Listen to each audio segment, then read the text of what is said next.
नमस्कार दोस्तों, मैं गोविंद मालविया आपका हार्दिक स्वागत करता हूं। और कुछ छात्र जो नए जुड़े हैं उनके लिए मैं स्पेशली बता दूं कि हम भारत के इतिहास का समग्र अर्थात संपूर्ण अध्ययन करना चाहते हैं।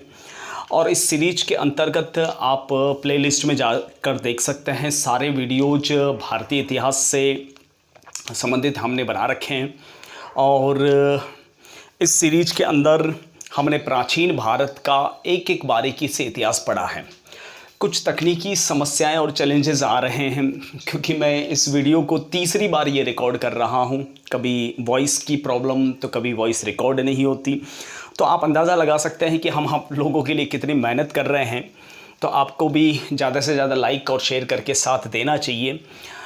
चलिए एक बार फिर से इस वीडियो को रिकॉर्ड कर लेते हैं, क्या पता इस बार आवाज़ क्लियर हो। ठीक है,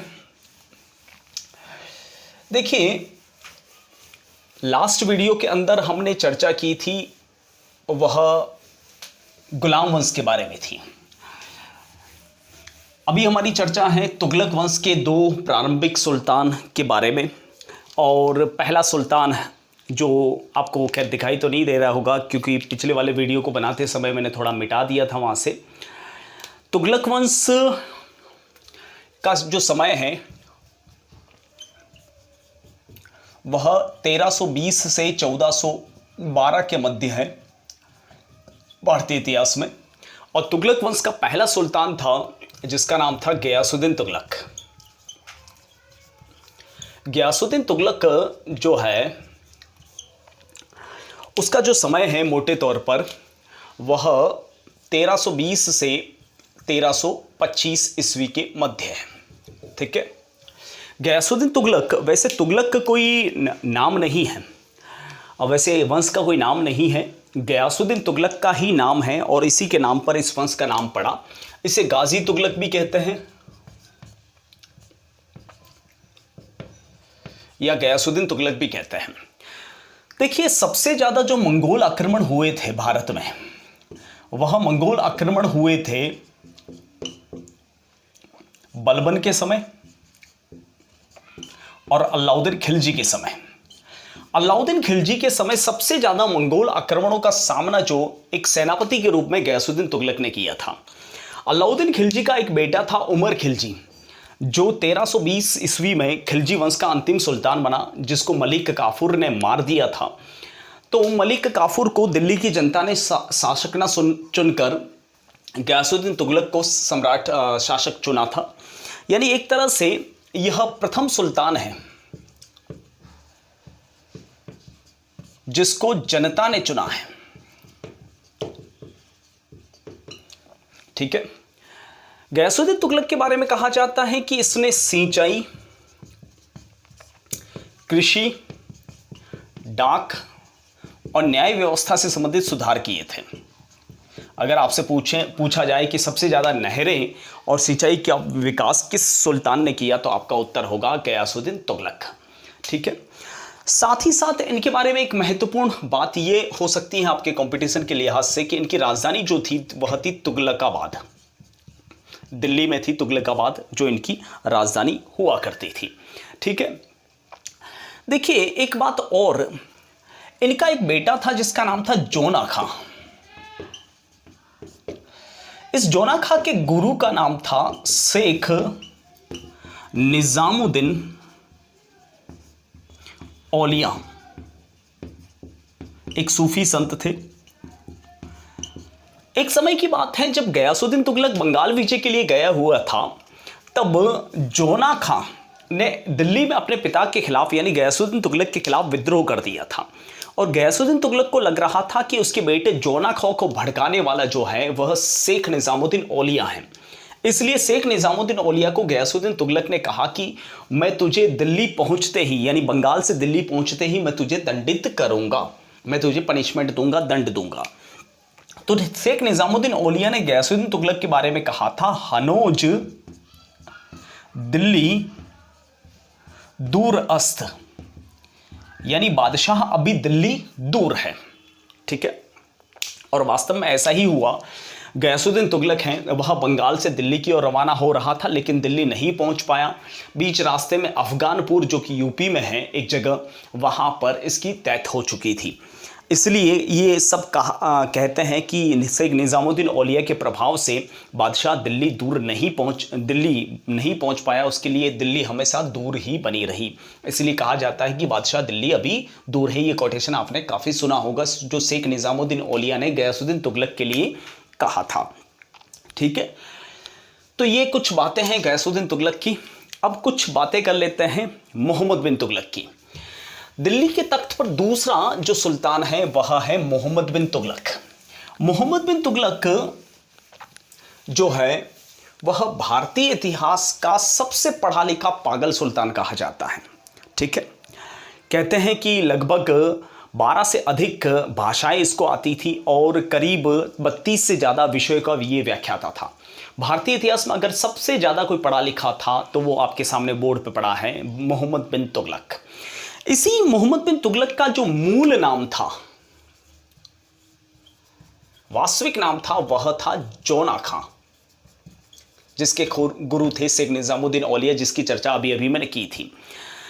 जौना खां, देखिए जौन नाम से जितने भी शहर हैं वह इसी जौना खां अर्थात मोहम्मद बिन तुगलक ने बसा रखे हैं। जैसे जौनपुर, जौनाबाद जैसे शहर जो हैं वह मोहम्मद बिन तुगलक ने बसाए हैं, क्योंकि इसका मूल नाम क्या है, जौना खां। देखिए इसके समय एक मोरक्को का निवासी आया था यात्रा पर। मोरक्को आपने नाम सुना होगा देश का, जो अफ्रीका के उत्तर पश्चिमी इलाके में है। मोरक्को, जिसकी राजधानी है रबात और एक प्रमुख शहर है कासाब्लांका। ठीक है, मोरक्को का एक निवासी था इब्न बतूता। इसकी एक पुस्तक है इब्न बतूता की, और पुस्तक का नाम है किताब उर रहला।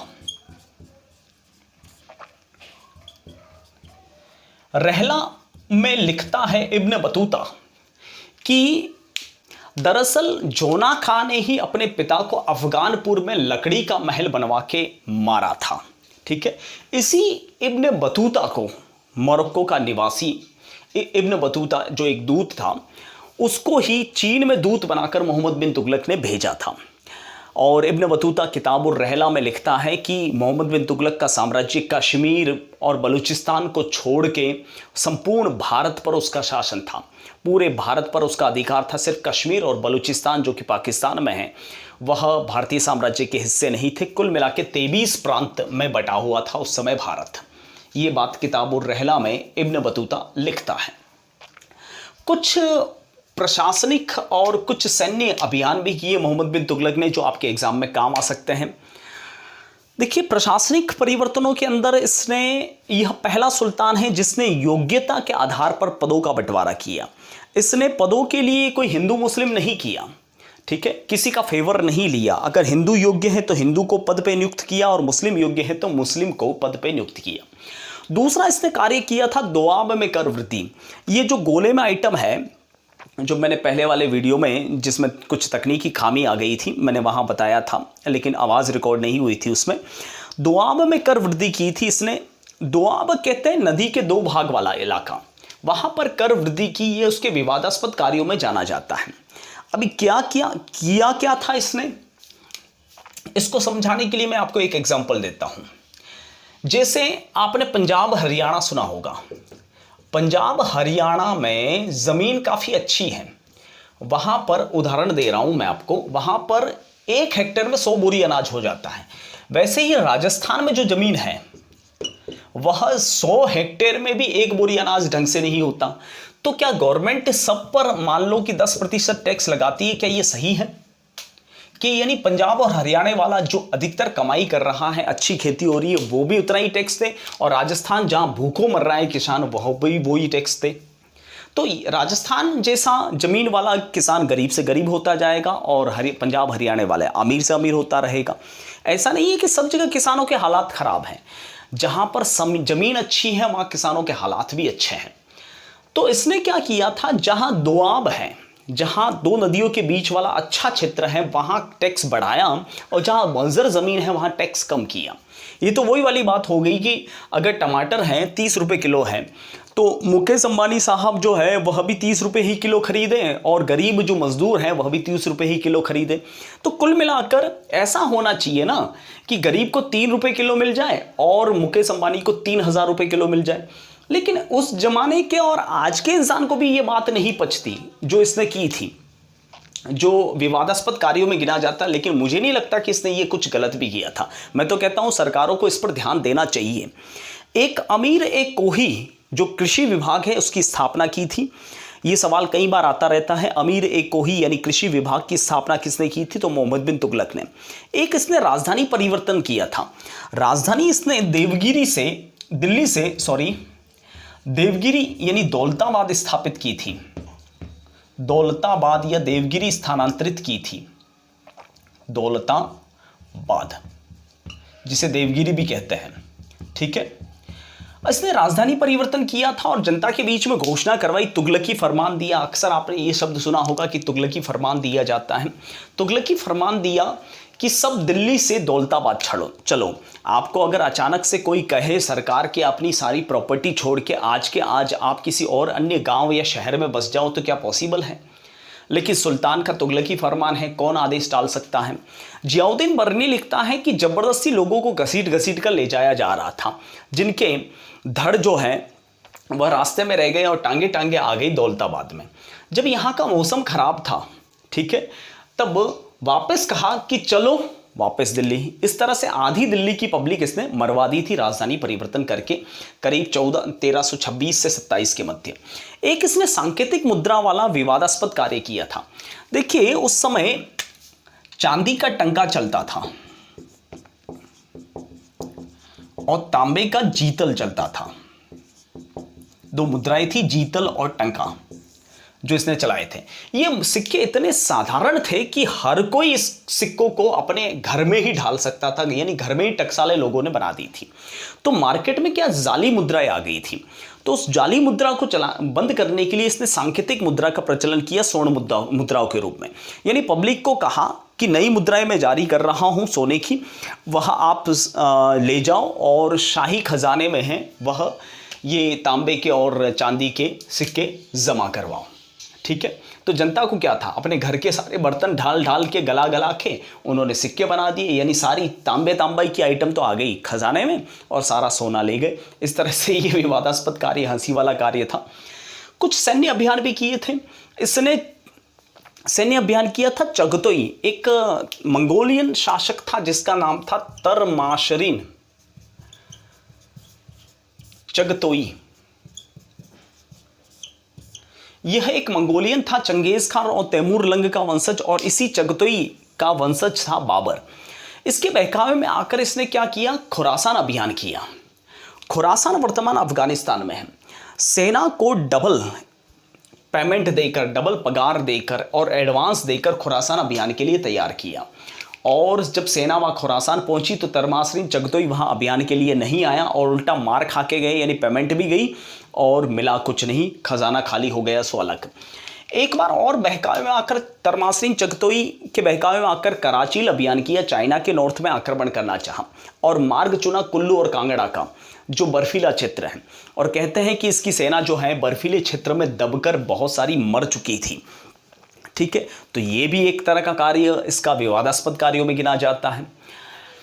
देखिए कुल मिलाकर ये 5 विवादास्पद कार्य हैं। दोआब में कर वृद्धि, राजधानी परिवर्तन दूसरा, सांकेतिक मुद्रा तीसरा, खुरासान और कराचील अभियान चौथा और पांचवा। ये विवादास्पद कार्य जिस पर जनता हंसती है इसके कार्यों पर, ये तुगलकी फरमान कहलाते हैं इस टाइप के, ठीक है।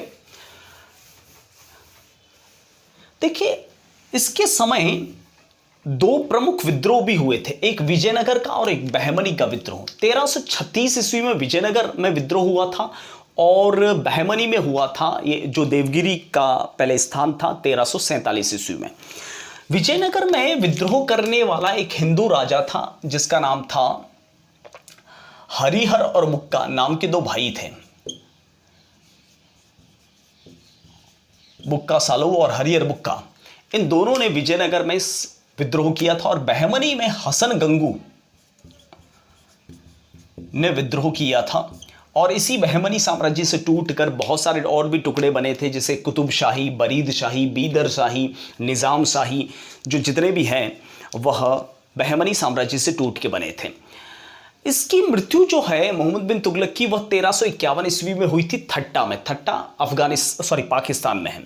और इसकी मृत्यु पर बदायूनी ने कहा था कि सुल्तान को प्रजा से और प्रजा को सुल्तान से मुक्ति मिल गई। यानी प्रजा सुल्तान से तंग थी और सुल्तान प्रजा से तंग था। ये बात बदायूनी, जो कि अकबर का समकालीन लेखक है, मुंतखब तवारीख में लिखता है कि सुल्तान को प्रजा से और प्रजा को सुल्तान से मुक्ति मिल गई।